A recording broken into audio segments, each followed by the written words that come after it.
Meron siyang honey at saka cheese at syempre yung chicken.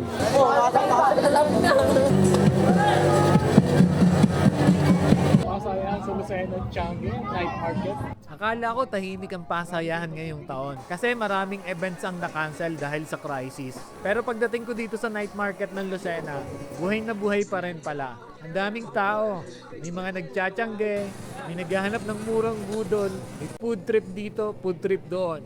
Amoy ng ihaw, takoyaki, fries, samgyup, halo-halo na sa hangin. At habang naglalakad ako, parang nakakalimutan muna ng mga tao yung stress sa buhay, kahit saglit lang.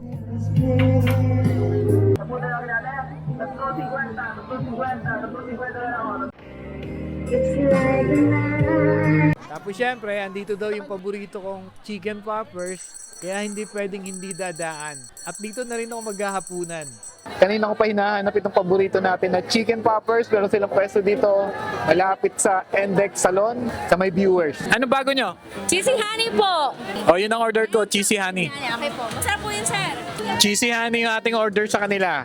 Pwede kang manood habang niluluto. Ito ang cook natin ngayon, yung mayari.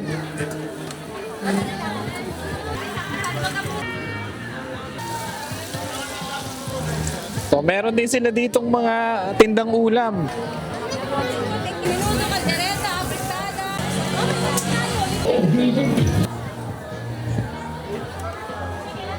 Chicken poppers po, chicken wings. So, ito na yung order natin. Ito na yung cheesy honey natin na chicken poppers. Meron siyang fried garlic, meron siyang honey at saka cheese at syempre yung chicken. First bite.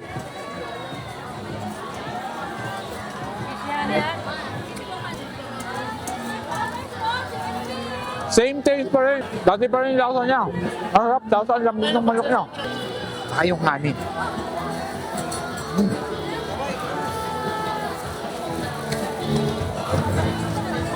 Try nyo dito, 75 pesos lang. Oh. Very affordable. Meron din sila ditong drinks. Four Season or pineapple. Pineapple tayo.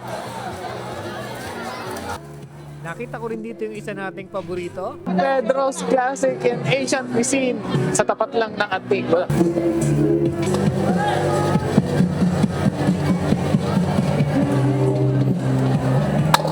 Meron din ditong smoking balls. Kaya kung balak nyo pumunta, hanggang May 31 pa ang night market. Minsan hindi mo kailangan ng ingranding celebration, minsan sapat na yung simpleng gabi na puno ng ilaw, pagkain at mga taong pinipiling sumaya kahit maraming problema sa buhay.